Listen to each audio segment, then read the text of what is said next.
지금 이스라엘 백성이 그리심산과 에발산 사이에 있는 세겜에 위치하여 있습니다. 약 200만 명의 이스라엘 백성이 위치하고 있는데 한번 사진 한번 보여주실래요? 네.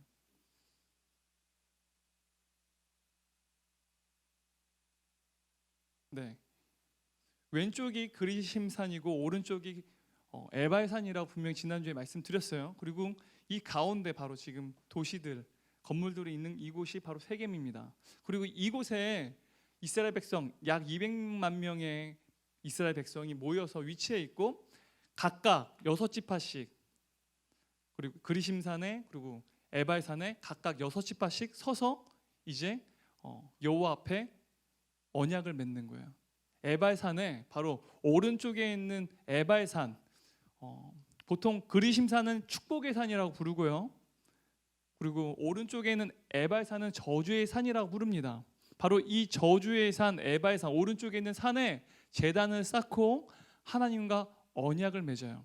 근데 이곳에 고고학자들이 실제로 그 언약식을 맺었던 그 제단을 발굴했어요. 그래서 에발산에 있는 그 거의 주전 13세기라고 하는데 여호수아가 실제로 이제 이스라엘 백성과 함께 언약을 맺던 이 시기와 굉장히 일치합니다. 그래서 고고학자들이 실제로 제단을 발굴했는데 한번 다음 사진 보여주실래요? 네, 제단이에요. 여러분 우리가 대충 이제 말씀을 묵상하고 읽다 보면은 제단을 쇠 연장으로 어떻게 보면 조각하지 않은, 다루지 않은 그냥 새 돌을 주어서 쌓으라고 하나님이 이스라엘 백성에게 명령합니다. 그죠? 그래서 그냥 우리는 아무 돌이나 쌓아서 제단을 쌓았을 거라고 생각을 할 수 있을 것 같아요. 그죠? 근데 실제로 고고학자들이 이 제단을 발굴해서 봤더니 다시 다른 사진 한번 보여주실래요? 모양이 이런 모양인데 돌들이요 마치 인위적으로 인공적으로 사람들이 쇠연장으로 다듬은 것 같이 매끄러운 돌들로 제단들이 쌓여 있었다는 거예요. 여러분 매끄러운 돌, 실제로 제단을 쌓으려면 매끄러운 돌이 필요로 할 것 같아요. 근데 돌로 제단을 쌓게 되면 적어도 위아래면 두 면이 평평해야 됩니다. 그죠? 위아래 돌을 쌓으려면은 위아래 두 면이 평평해야 되잖아요. 그죠? 그리고 그 제단의 모서리 쪽에 있는 돌들은요 네 면이 평평해야 돼요. 그래야지 제단을 바르게 쌓아 올릴 수 있어요. 근데 한번 생각을 해보십시다. 여러분 광야입니다. 이곳에서 이스라엘 백성이 제단을 쌓으러 돌을 주워야 되는데 아주 매끄럽게 인위적으로 다듬지 않았는데 자연적으로 다듬어진 돌을 주워다가 제단을 쌓는 게 쉬울까요? 아니면 아무 돌이나 주워가지고 인위적으로 사람들이 조각을 하고 다듬어서 제단을 쌓는 게 편할까요? 너무 어려운가? 질문이? 네, 저는 금방 대답할 줄 알았더니 여러분들은 굉장히 입이 되게 무거운 것 같아요. 자, 인위적으로 쇠 연장을 가지고 다듬는 게 오히려 훨씬 더 쉬울 거예요.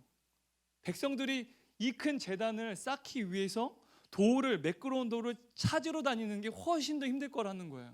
근데 하나님은 이스라엘 백성에게 나와 언약을 맺는 그 제단을 쌓을 때 그 제단을 위해서 새 돌들을 주라라고 해요.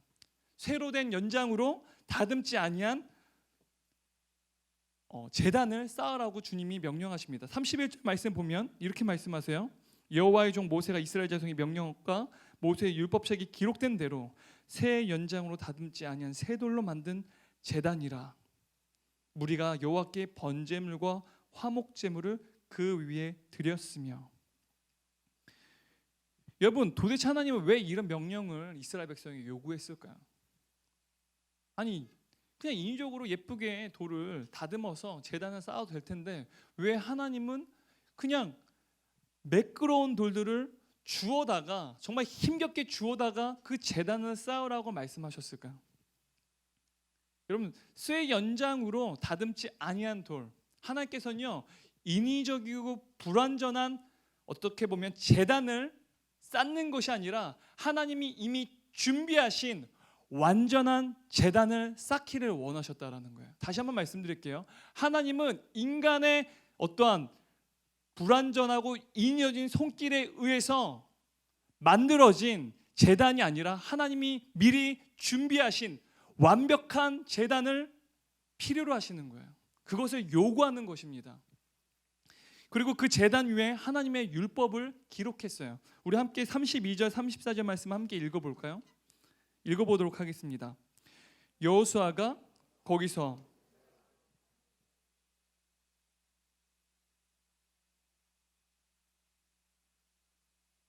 34절까지인데 네.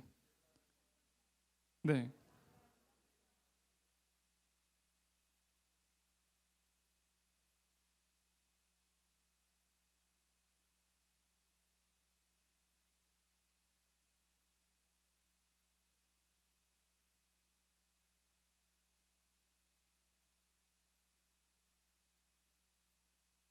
모든 것대로 축복과 저주하는 율법의 모든 말씀을 낭독하였으니 아멘. 여러분 신명기에서 모세가 이스라엘 백성에게 지시한 것을 보니까 이스라엘 백성에게 회치를 하고 하나님의 율법을 기록할 것을 요구합니다. 그래서 아마 제단 외에 회치를 하고 그 제단에 하나님의 말씀을 기록했어요. 여러분 제단의 핵심은요 바로 하나님의 말씀이라는 거예요. 제단의 핵심은 하나님의 말씀이에요. 하나님의 말씀을 그 율법을 하나도 빠짐없이 기록했습니다. 그리고 그 말씀을 낭독하고 백성들이 그 낭독한 하나님의 말씀에 아멘으로 어떻게 보면 순종을 하겠다고 하는 다짐을 했습니다. 여러분 한번 상상을 한번 해보세요. 200만이나 되는 이스라엘 백성입니다. 어마어마한 숫자겠죠. 그들이 이 그리심산과 에발산에 서 있어요. 그리고 그들이 하나님의 말씀을 낭독합니다. 그리고 낭독하고 낭독자가 그 말씀에 대해서 선포할 때 이 200만이나 되는 이스라엘 백성이 아멘으로 화답을 합니다. 아마 양쪽에 산이 있었으니까 그들의 목소리가 아마도 메아리 쳐서 오갔을 거예요. 그때 그들의 아멘으로 화답하고 하나님의 말씀을 200만 명이 함께 낭독하는 그 목소리 얼마나 웅장했을까요? 아마 상상할 수 없었을 것 같아요. 성가대가 여러분 2,000명 혹은 100만 명이 서서 하나님을 찬양하는 걸 들어본 적 있어요? 없죠? 단 100명, 200명이 하나님을 찬양을 해도 아름다운데 200만 명이 하나님의 말씀을 낭독하는 거예요. 그리고 아멘으로 화답합니다. 너무나도 웅장했을 거예요. 하나님의 말씀을 그저 낭독하고 하나님의 말씀을 선포하고 하나님의 말씀에 아멘으로 화답하는 그 현장은요 이미 하나님이 임재하셔서 그들과 함께하는 놀라운 현장이었을 거예요.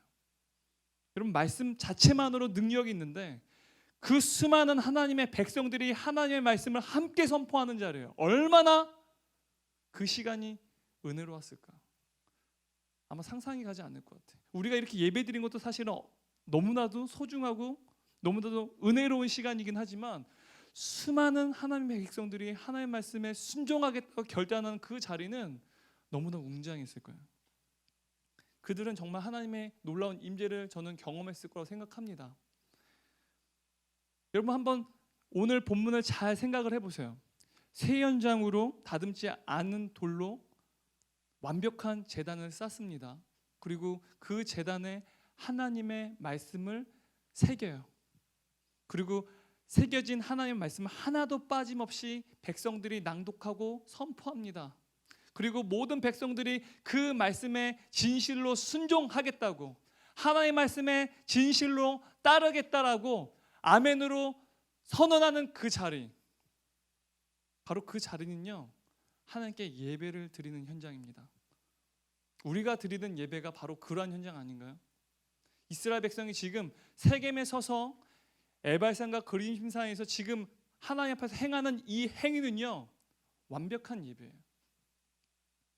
여러분 이스라엘 백성은요 우리가 지금까지 살펴본 이스라엘 우리 여호수아를 대략적으로 살펴봤는데 이스라엘 백성이 요단강을 건넙니다. 건너자마자 요단강 건넌 후 바로 그곳에 돌무더기를 쌓아요.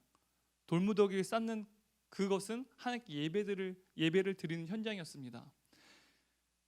요단강을 가로지르죠. 요단강이 갈라집니다. 그 갈라지는 그 요단강을 가로지르고 기세가 등등합니다. 바로 여리고성을 향해 달려가야 되는 그 타이밍에 이스라엘 백성은요, 여리고성을 향해 달려가는 것이 아니라 길갈에서 할례를 행하고 유월절을 지킵니다.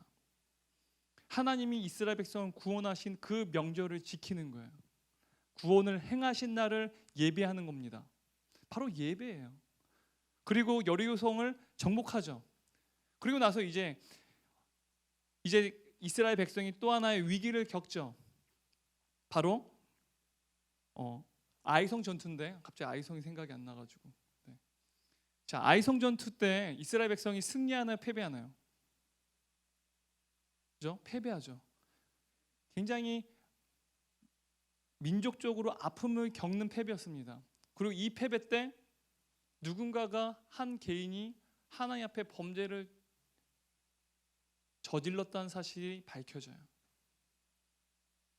그리고 이 패배로부터 이스라엘 백성은요, 이 한 개인의 죄가 어느 누군가의 한 개인의 죄가 아니라 이스라엘 전 공동체의 죄임을 선언합니다.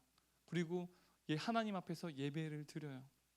그리고 이들은 아이성 전투를 승리로 마무리 짓습니다. 그리고 아이성 전투 승리 후에 이들은요, 이제 세겜 땅으로 이동을 하는 거예요. 약 35km 거리에 있는, 아마 200만 명이 이동하기 한 이틀 걸렸을 것 같은데 그곳에 이동을 해서 이제 하나님과 또 예배를 드린다는 거예요. 여러분, 이스라엘은요, 그들의 승리와 패배 사이에요, 예배가 존재했어요. 이스라엘은요, 그들의 승리와 패배 사이에 예배가 존재했습니다. 그들의 승리와 패배의 매개체는요, 그 승리와 패배를 잇는 매개체는 바로 예배였다라는 거예요. 여러분, 지난주에 제가 여러분 교회에 대해서 오늘 본문을 가지고 함께 여러분에게 나눴어요. 오늘은 교회와 이제는 예배에 대해서 함께 나누는데, 여러분 지난주에 제가 얘기했죠. 함께 모인다는 것은, 우리가 함께 모인다는 것, 우리 사랑의 교회가 한 공동체로 함께 모인다는 것, 바로 그게 예배인데, 함께 모인다는 것은 하나님 편에서 전 공동체가 함께 모이는 그곳에 하나님께서 임재하시겠다는 하나님의 그 약속이 실현되는 그 기회의 현장이고, 우리의 편에서는 하나님의 그 심실한 임재를 기뻐하고 즐거워하는 기회라고 여러분에게 말씀드렸어요. 그죠? 그리고 하나님의 임재가 있는 우리가 드리는 이 현장은요, 이 예배의 현장은 우리가 그 누군가의 형상도 아닌 하나님 아버지의 형상임을 확인하는 자리입니다. 우리는 어떠한 이미지를 가지고 있죠. 사람들은요, 자신의 정체성이 불확실할 때 불안함을 느낍니다. 제가 유학생을 하다 보니까 2세들이죠. 특히 2세들 가운데 굉장히 청소년 시기에 굉장히 극심한 혼란기를 걸어요. 본인이 코리안 아메리칸인데 자신 미국 사람인지 한국 사람인지에 대한 분명한 정체성이 없어서 굉장히 힘들어할 때가 있어요. 근데 미국인이라고 하는 의식이 강하면요, 자신은 한국인이 아니라고 생각을 해요. 근데 또 한국인이라고 생각하게 되면 자신이 한국인이기 때문에 미국인과 다른 그러한 부분 또 속에서 갈등을 하는 거죠. 사람은 누군가의 형상, 뭔가의 정체성에 대해서 계속해서 알고자 하고 그것이 분명하지 않을 때 불안함을 느낍니다. 우리는 어떠한 형상을 가지고 있는데 그 형상에 대해서, 나는 어떤 존재인가에 대해서 인간은 꾸준히 고민하잖아요. 그것에 계속해서 사유하잖아요. 그것이 바로 철학이고, 그래서 사람들이 인문학에도 관심 많이 갖잖아요. 인생 무엇인지, 인간은 무엇인지, 왜 삶을 살아야 되는지에 대해서 고민하는데, 그것은 인간 본연의 질문이고 인간 본연의 불안입니다. 누구나 그러한 불안과 문제에 대한 고민이 있어요. 근데 여러분, 우리가 드린 이 예배 현장 가운데 하나님의 임재가 있는데, 우린 그 누군가의 형상도 아닌 바로 하나님 아버지의 형상으로 지음받은 존재, 우리가 드리는 예배를 통해서 하나님 아버지의 형상이 바로 우리의 형상임을 확인합니다. 아멘. 우리는요 단지 예수 그리스도의 제자가 되기 위해서 이곳에 모이는 게 아니라는 거예요. 단지 주님의 제자, 예수님의 제자가 되기 위해서 이곳에 모이는 게 아닙니다. 우리는 예수 그리스도 성자 하나님의 형상을 닮아가기 위해서 이곳에 모인다는 거예요. 바로 성자 하나님을 닮기 위해서, 그 형상을 닮아가기 위해서 우리는 주님을 만나는 이 시간을 사모한다라는 거예요. 그것이 바로 예배입니다. 여러분, 이스라엘 백성이 승리와 패배 사이의 매개체가 바로 예배였어요. 그들은요 승리할 때도 예배했어요. 그리고 패배할 때도 예배했습니다. 하나님 편에서는요, 여러분 하나님 관점에서는요, 인간의 관점에서는 그렇지 않을 수 있지만 하나님의 관점에서는요 이스라엘 백성의 승리와 패배는 중요하지 않습니다. 인간의 입장에서는 우리의 승리와 우리의 패배는 너무나 중요하죠. 영광과 실패는 너무나도 중요합니다. 하지만 하나님 편에서는 우리 인간의 승리와 패배는 중요하지 않아요. 하나님 앞에 드리는 예배가 없다고 한다면 하나님 편에서는요 결단코 우리의 승리와 패배는 중요하지 않다는 거예요. 하나님께 드리는 예배 없이 우리가 갖는 승리, 우리가 경험하고 싶지 않은 패배는요, 하나님께 드리는 예배가 없다고 한다면, 우리의 승리와 패배 사이에 예배가 없다고 한다면요, 그것은 하나님께 전혀 관계가 없는 그저 인간의 스토리일 뿐이에요.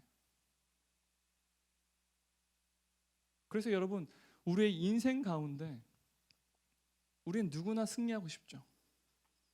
성공하고 싶습니다. 이 중에 아무도 성공하고 싶지 않은 사람 없어요. 나는 좀 부족해요 라고 생각을 해도 너 정말 부족해, 너는 정말 실패할 수밖에 없는 인생이야 라고 하면 불끈 화가 납니다. 겸손해도 도가 있죠, 그죠? 상대방에게 넌 정말 실패할 수밖에 없어, 너 정말 네 분수를 제대로 하는구나, 너 주제를 제대로 하는구나, 넌 국어 수학을 제대로 배웠구나, 그렇게 얘기하면 상대방 불끈 화가 나죠. 우리는 모두가 성공하고 싶고 영광을 누리고 싶고 승리하고 싶습니다. 우리가 패배하고 실패할 때 그 패배와 실패는요 굉장히 경험하고 싶지 않은 감정이죠. 패배와 실패를 경험할 때 그 얼룩진 상처들이 우리 안에 있습니다. 정말 경험하고 싶지 않은데, 여러분 분명한 사실은요, 여러분 삶 가운데 승리와 패배하는 그 사이에 예배가 없다고 한다면 여러분의 승리와 패배는요, 영광스러운 승리와 쓰라린 패배는 하나님과 아무 관련이 없다라는 거예요. 그저 여러분의 삶의 인간의 스토리일 뿐이에요. 여러분, 하나님은 예배를 통해서 우리의 승리와 실패를 하나님 자신의 승리로 만들어내십니다. 다시 한번 말씀드릴게요. 오늘 결론이에요. 하나님은요, 하나님께 드리는 그 예배를 통해서요, 우리의 승리와 패배를 하나님 자신의 승리로 바꾸어 내십니다. 여러분, 어쩌면 이스라엘 백성이요, 지금 앞에 상대할 적들이 있습니다. 앞으로도 29개의 도성을 정복해야 되고 29명의 왕들과 싸움을 해서 승리해야 됩니다. 우리는 뭐 여호수아서를 읽었으니까 뭐 다 읽지 않은 분들도 있겠지만 결론을 잘 알죠. 지금 현재로서는 이스라엘 백성은 29개의 도성에 있는 29명의 왕들과 전투를 벌여야만 해요. 그래야지 가나안 땅을 정복할 수 있어요. 그런 현장 가운데 지금 29명의 왕과 29개의 도성에 있는 군대들이 이스라엘 백성을 이글거리는 눈빛으로 그들을 바라보고 있습니다. 근데 그 현장 가운데 이스라엘 백성은요, 하나님께 예배를 드리고 있어요. 얼마나 어이가 없습니까? 사실 자신들의 무기를 다시 한번 만들고 무기를 정비하고 어떻게 보면 전열을 재정비하는 시간을 활용해도 부족한데, 그 시간에 이스라엘 백성이 200만 명이나 군사들도 아니에요. 노약자를 포함한 모든 이스라엘 백성 내에 있는 이방인까지 모든 전체가 이 세겜 땅에 모여서 하나님께 예배를 드린다라는 거예요. 얼마나 어이가 없어요. 사실 승리의 기세를 몰고 적들을 향해서 전투에 임하는 것이 어찌 보면 올바른 전략입니다. 하지만 하나님의 임재 속에서 그분을 즐거워하고 그분을 기뻐하는 것을, 바로 그 예배를 이스라엘 백성이 지금 행하고 있는 거예요. 우리는 예배에 대해서 좀 소극적이 정적이라고 생각하는 경향이 있죠. 그죠? 그러지 않나요? 예배가 소극적이 정적이다라고 생각을 하잖아요. 그래서 여러분 바쁜 일들이 벌어지거나 급박한 상황들이 벌어졌을 때, 시험 기간이 다가오거나 직장에서 굉장히 여러 가지 여러분들에게 개인적인 혹은 팀별로 과제들이, 어떤 여러분들이 해야 할 여러 가지 임무들이 있을 때 우리는 그때 예배를 바쁘다는 이유로 빠집니다. 때로는 우리가 컨디션이 좋지 않아서, 몸이 지금 건강 상태가 좋지 않아서 예배를 빠져요.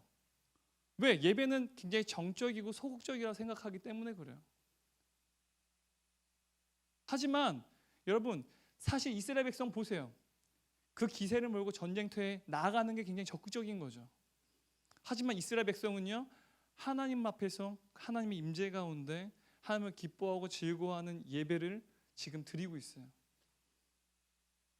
이글거리는 눈으로 그들을 바라본 적들이 있습니다. 하지만 지금 예배드리는 그 현장이 가장 적극적이고 공격적인 현장이라는 거예요. 우리의 눈으로 봤을 때는 예배는 정적이고 소극적인 현장일 수 있지만, 사실은 영적으로 예배는요 가장 공세적이고 적극적인 현장이라는 거예요. 그래서 여러분, 우리는 무슨 일이 있더라도 예배에 관해서는 타협해서는 안 된다는 거예요. 우리는 예배에 대해서 너무나도 자주 타협하죠. 여러 가지 합리화시키는 여러 가지 우리 삶의 요소들이 있죠.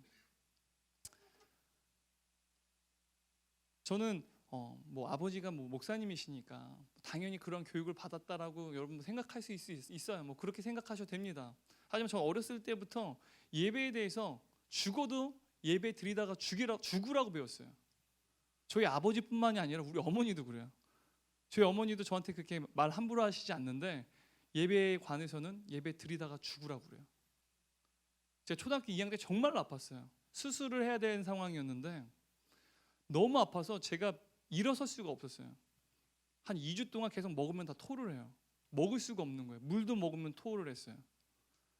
얼마나 힘들겠어요, 어린 나이에. 근데 그때 제가 고열에 몸을 거동할 수 없었는데, 그때 주일이었는데, 주일이 집에 아무도 없잖아요. 근데 저희 할머니가 저를 업고 교회를 가요. 저는 정신이 없어요. 몸도 너무 춥고 너무 아픈데 그 장의자에 앉아가지고 예배를 드리고 있는 거예요. 그리고 다시 예배가 마치면 집으로 왔어요. 할머니가 없고. 그리고 또 저녁 예배가 시작되면 저녁 예배 때 할머니가 저를 들쳐업고 교회를 가요. 예배를 드리고 와요. 또 새벽 예배 때도 저를 들쳐업고 가요. 그리고 또 다시 돌아와요. 저희 어머니 아버지가 늘 저한테 했던 말들이, 제 동생한테도 했던 말이 뭐냐면, 아파도 예배 드리다가 죽으라 했어요. 예배 드리다 죽으면 순교다. 예배 드리다가 죽으면 순교래요. 너무 가혹하지 않나요? 사랑하는 나는 너를 사랑해. 요한아, 난 너를 사랑해. 그런 말 많이 듣지 않았지만 들었어요. 사실은 그렇게 불쌍하지 않은데 근데 너무 가혹하잖아요. 근데 저는 사실은 그렇게 자라났지만 그게 저에게는 굉장히 예배에 대한 우선순위를 명확하게 정하는 기준이 되었어요. 죽어도 예배 드리다가 죽겠다 라는 의식이 제 안에 있습니다. 예배 드리다가 죽으면 순교잖아요. 제가 대학 다닐 때 처음으로 제 친한 친구들 4명 있는데 예수를 안 믿어요. 그 중에 딱 한 명 지금 예수 믿어요. 와이프 때문에. 제가 전도하고 전도했는데 저를 통해서 예수 안 믿는데 와이프 때문에 믿더라고. 근데 나머지는 다 와이프가 크리스찬인데 예수를 안 믿어요. 반대는 안 하는데 예수 안 믿더라고요. 그래서 굉장히 지금도 기도하고 있는데, 정말 얼마나 많이 전도를 하고 교회에 데리고 많이 나왔는데도 불구하고 예수를 안 믿더라고요. 근데 이 친구들이랑 제가 얘기했죠. 청소년 시절에 많이 제가 운동을 많이 좋아해서 농구대에 많이 나갔다고. 늘 대회가 토요일 주일인데 주일날에는 제가 참여를 할 수가 없어요. 예배를 마치면 저는 택시를 타고 달려갑니다. 그래서 경기에 출전하고 했는데 만약에 그 전에 제가 가기 전에 경기가 끝나면 저는 뭐 끝난 거예요. 그러니까 저는 늘 주일날에는 아무것도 못 한다는 거 친구들이 다 알고 있어요. 근데 대학이 왔어요. 이제 군대 가기 전에 우리 마지막으로 한번 우리 이제 군대 갔다 오면 직장 취업 준비도 해야 되고 결혼도 하게 되면 우리 같이 여행할 시간이 없을 텐데 한번 제주도 하이킹을 하자 그랬어요. 제가 여러분에게 한번 얘기한 적 있는지 모르겠는데 제주도 하이킹을 하기로 했습니다. 그래서 돈을 모았어요. 그래서 5박 6일 동안 제주도를 자전거로 일주하기로 계획을 세웠어요. 근데 저희 부모님이 허락하실까요? 안 할까요? 절대 허락 안 하죠. 근데 저희 친구들이 그걸 잘 알잖아요. 저희 부모님한테 가서 요한이를 보내주면 우리 친구 요한이를 보내주면 저희가 제주도에 가서 요한이랑 같이 예배를 드리고 저녁 예배도 드리겠습니다. 그런 거예요. 그럼 저희 아버지 어머니가 고민하시다가 선교적인 차원에서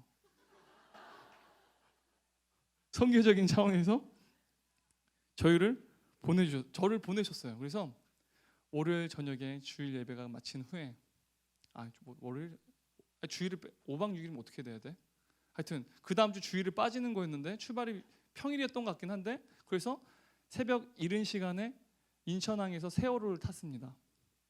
세월호를 타고 그 다음 날 아침에 이제 제주도에 도착을 한 거죠. 그리고 자전거를 빌려서 여행을 시작했어요. 정말 재밌게 여행을 했습니다. 그날 당일에 한 70km, 80km를 달렸어요. 더 이상 못 달리겠더라고요. 그래서 이제 민박집을 구해서 거기서 이제 수영도 하고 거기서 하루를 지냈습니다. 그리고 그 다음 날 또 이제 여행이 시작됐어요. 정말 떼양볕같이 너무 더운데 너무 힘들어요. 그래서 돈을 아껴서 우리가 돈을 남겨오자라고 하는 위대한 계획을 짰어요. 학생이고 돈이 없으니까 마음껏 먹는 게 아니라 돈을 아끼자. 그래서 남기면 그걸 가지고 또 우리가 사용하자. 근데 사실은 여행할 때는 많이 잘 먹어야 되거든요. 막 점심을 막 빵을 먹고 우유를 먹고 그랬으니 애들이 체력적으로 달리죠. 한여름인데 그렇게 달리다가 나중에 교통사고가 제가 났어요. 너무 힘들어가 땅을 보고 달리다가 땅을 보고 엉덩이 아프니까 엉덩이를 들고 페달을 돌리고 또 앉으면은 또 페달을 돌리다 엉덩이 너무 아프니까 또 일어서서 페달을 돌리고 근데 앞을 봐야 되는데 너무 힘드니까 고개를 숙이고 모자를 이렇게 쓰고 수건을 둘렀었는데 좌우를 가렸죠. 정면을 봐야 되는데 고개를 숙이고 달리다가 승용차랑 박았어요. 그래서 제가 교통사고 났는데 저는 부딪히는 순간 공중에 뛰어내렸는데 그래서 역시 운동신경이 있구나 다치지 않았구나 생각했는데 그때 접촉이 있었는데 이제 뒤에 이제 브레이크 등에 무릎이 부딪힌 거예요. 그래서 무릎이 이게 파였어요. 보니까 착지를 했는데 보니까 무릎에서 콸콸 피가 쏟아지는 거예요. 제 친구가 요하나 딱 봤더니 피가 막 쏟아지고 있는 거예요. 그래서 바로 응급실로 바로 실려갔어요. 그래서 수술하고 하룻밤을 자고 그 다음 날 공항에 가서 제주공항에서 스탠바이로 비행기를 이제 잡아가지고 집으로 와서 바로 대학병원으로 바로 응급실로 다시 또 제가 갔거든요. 그리고 나서 제 친구들은 한 명은 저랑 같이 비행기를 타고 오고 나머지 2명 그 다음날 다시 세월호를 타고 예전 돌아왔어요. 그 5박 6일의 우리의 여행은 다 무참히 취소가 돼버린 거죠. 근데 제가 사고가 났어요. 그래서 목발을 짚고 다니는데 주일날 교회를 갔어요. 제 친구들이 다 예수를 안 믿는데 지금도 그 얘기를 해요. 예배가 중요하다 예배를 꼭 지켜야 된다 그랬는데 결국은 돌아와서 예배를 드리고야 마는구나. 사고가 당해서 결국은 예배를 드리고야 마는구나라고요. 근데 저에게는 예배를 드리는 게 너무너무 중요한데 저는 그게 되게 그래도 좋았어요. 예수 믿지 않는 제 친구들이 저렇게 결국은 사고가 나더라도 결국 그 교회에 가서 타교회가 아니라 내가 다니고 있는 신앙생활하는 그 공동체에 가서 결국 예배를 드리는구나. 근데 저에게도 굉장히 커다란 의미가 있는 사건이에요. 제가 뭐 다리가 저리진 않잖아요. 군대도 잘 갔어요. 네. 군대 정말 가고 싶었는데 무릎에 그래도 이상이 더 심하게 다치지 않아서 갈 수 있었어요. 너무너무 감사하죠. 근데 이 사건은 저에게는 예배에 대한 되게 중요성을 또한 교회에 대한 공동체성에 대한 되게 중요한 어떠한 경험을 하기는 귀한 시간이었어요. 여러분, 제가 이렇게 경험한 것들 뭐 여러분들이 공감할 수 있고 공감하지 않을 수도 있겠지만, 여러분 이스라엘 백성은요 승리와 패배 사이에 예배가 존재했습니다. 그리고 그들의 승리와 패배는요 예배를 통해서 자신들의 패배와 승리가 바로 하나님의 승리로 바뀌는 현장들을 경험했어요. 여러분, 그래서 예배는 너무나 소중하고 중요합니다. 여러분, 아프고 힘들더라도 여러분 링거를 꽂고 오는 한이 있어도 여러분 예배를 드려야 된다는 거예요. 우리 예배를 너무 쉽게 뭐 그냥 건너뛰는 경향이 있는데, 여러분 예배에 목숨 거십시오. 뭐 아프간에 가서 복음을 전하다가 순교하는 게 순교가 아닙니다.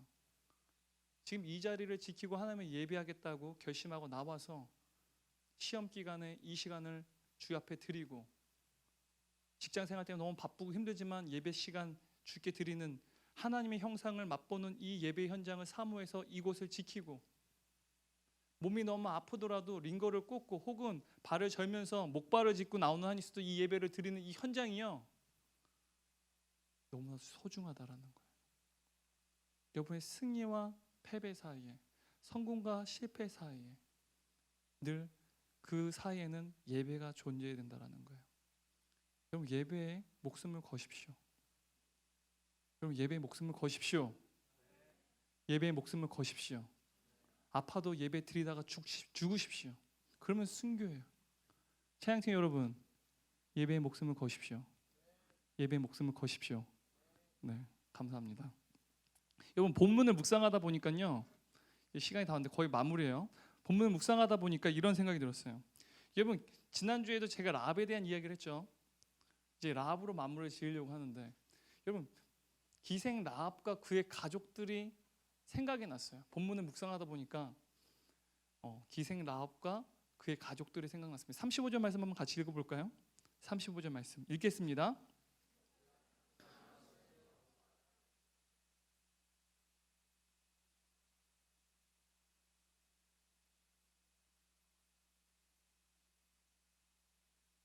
여러분 지금 기생 라합, 바로 이방인에 이르기까지 함께 이곳에 있습니다. 아마 기생 라합과 그의 가족들도 이곳에 있었을 거예요.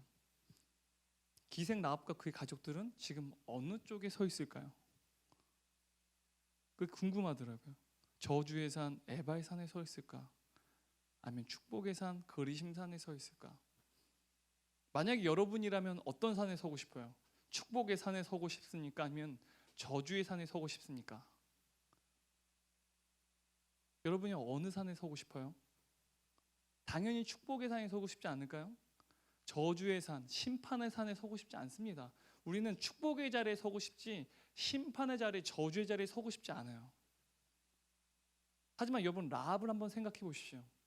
지난주에 라합에 대해서 한번 찾아봤는데, 라합이라고 한 존재 기생이었습니다. 성경은 기생이라고 말하는데 한마디로 성을 주고 파는 창녀였습니다. 그녀는요 사회 안에서도 가장 저급한 하층 계급이었다라는 거예요. 자신의 친족, 가족에게도 무시받는 존재였다라는 거예요. 그러한 존재는요 이스라엘 백성, 바로 하나님의 백성 안에 들어올 수도 없어요. 심지어 그녀는 이방인입니다. 이스라엘 백성 안에 들어올 수 없고 당연히 하나님의 심판이 그녀에게 있어요. 아마도 이러한 존재라고 한다면, 저주받은 존재, 하나님의 심판을 받아야 될 존재라고 한다면 저는 아무래도 그리심산이 아니라 지금 에바의 산에 서 있지 않았을까라는 생각을 합니다. 심판의 산 에바의 산에 서 있어야 돼요. 심판받아야 마땅합니다. 자신이 직업처럼 사람들에게 저급한 하층 계급의 존재로 인정받았던 것처럼 어찌 보면 저주받은 삶이었고 저주받아야 마땅한 존재고, 그래서 심판받아야 마땅한 존재입니다. 근데 분명한 사실은요 에바의 산, 그 저주의 산에 하나님을 위한 제단이 쌓여요. 의리심산이 아니에요. 축복의 자리, 축복의 산이 아니라 저주의 산, 심판의 산, 그 자리에 제단이 쌓입니다. 그 어떤 인간의 인공적이고 불완전한 손으로 쇠 연장으로 다듬어서 세워진 제단이 아니라 하나님이 미리 준비해 하신 완벽한 제단이 바로 에발산에 세워졌다라는 거예요. 우리는요, 라합과 같이 본래는 하나님의 진노를 받아야 될 진노의 자식이었습니다. 심판받아야 할 존재였다라는 거예요. 우리는 라합과 같이 하나님의 저주와 심판이 있는 죄에 사로잡힌 존재였어요. 하지만 하나님께서 바로 라합을 하나님의 은혜로 구원하신 것처럼 우리의 죄, 바로 라합의 죄를, 그 죄의 값을 속량하기 위해서 지금 저주의 산 에발산에 완벽한 제단을 쌓으세요. 완벽한 제단. 완벽한 제단 하면 무엇이 생각나나요? 완벽한 구원을 떠올리면 무엇이 생각납니까? 여러분, 라합은요, 그의 계보를 통해서 위대한 구원의 계보가 완성됩니다. 라합은 보아스와 결혼을 해요. 지난번 우리 룻기를 살펴본 것처럼 보아스와 라합을 통해서 오벳이 탄생합니다. 아니다, 잘못 얘기했다. 잘못해요. 미안해요. 자, 잘못 얘기했어요. 제가 잘못 얘기했다. 기생 라합은요, 우리가 룻기에서 봤던 룻의 남편이었던 보아스를 낳습니다. 이런 실패를. 네, 성공과 실패 사이는 예배가 존재하죠. 네. 자, 라합은 보아스를 낳습니다. 그리고 보아스는요, 룻과 관계에서 오벳을 낳습니다. 그리고 오벳은요, 이새를 낳아요. 그리고 이새는요, 다윗을 낳습니다. 그리고 이 다윗의 계보를 통해서 바로 이스라엘과 또한 우리를 구원시키는 구원자, 완벽한 구원을 이루시는 예수 그리스도께서 이 땅에 오신다라는 거예요. 저주받은 에발산에 제단이 쌓여져 있던 이유였습니다. 바로 라합과 우리를 통해서 하나님의 완벽한 구원이 이루어졌다라는 거죠. 여러분, 우린 이 현장 가운데 늘 하나님의 형상을 하나님의 임재 속에서 바라보며 다시 한번 확인하는 이 자리, 바로 예수 그리스도의 완벽한 구원을 통해서 이 자리에서 예배를 드리게 되었습니다. 하나님의 형상을 바라보고 늘 점검하죠. 늘 예배를 드리지만 우리는 자주 예배를 의심합니다. 그래서 어쩌면 예배에 대해서 정적이고 소극적이라고 생각할지도 모르겠어요. 우리가 하나님의 형상을 늘 바라보고 하나님의 임재를 경험하지만 우리의 성장은요, 너무 더뎌요. 하나님의 형상을 닮아가면서 예수 그리스도의 성품으로 점점 닮아가야 되는데 우리의 영적인 성장은 너무나 느립니다. 아예 성장하지 않는 것처럼 보여요. 그래서 우리는 이 예배가 너무 정적이고 소극적이라 생각합니다. 하지만 여러분, 성경을 보세요. 여호수아 전에 이스라엘 백성이 이집트에서 출애굽을 합니다. 그리고 광야 생활 몇십 년을 하죠? 40여 년을 광야 생활을 해요. 장장 40여 년 동안 이스라엘 백성은요, 하나님을 의지하고 신뢰하는 법을 배웁니다. 장장 40년 동안 하나님을 의지하고 신뢰한 법을 장장 40년 동안 배워요. 그 40년이란 긴 시간 동안 하나님께서는 이스라엘 백성과 함께 천천히 걸으셨어요.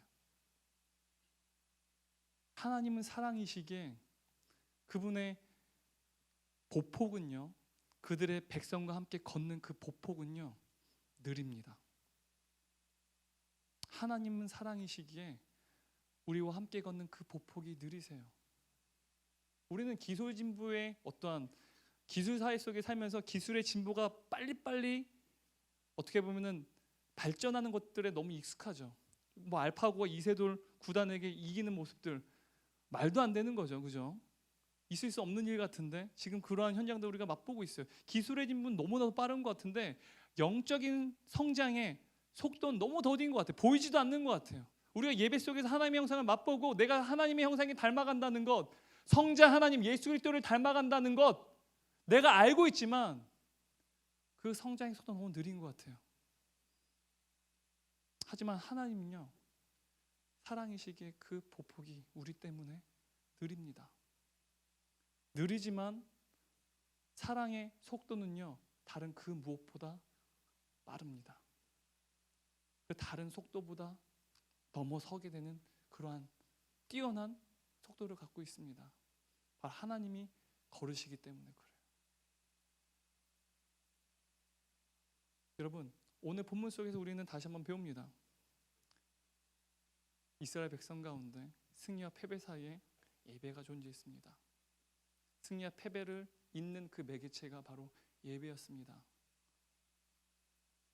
그들이 승리할 때도 그들은 예배를 드립니다. 그들이 패배할 때도 그들은 예배를 드려요. 그러므로 이 본문은요, 우리를 향한 메시지입니다. 우리는 승리할 때도 예배를 드립니다. 패배할 때도 예배를 드립니다. 여러분이 승리할 때, 패배할 때 하나님께 예배를 드리지 않는다고 한다면 그것은 하나님과 전혀 관련이 없습니다. 그저 여러분의 삶의 스토리일 뿐이에요. 우리의 인생 가운데 우리의 성공과 실패 사이에, 우리의 승리와 패배 사이에는 예배가 존재합니다. 그리고 이 예배를 통해서, 우리가 하나님 향해서 드린 이 예배를 통해서 우리의 승리와 패배는 하나님 자신의 승리가 됩니다. 기도하겠습니다.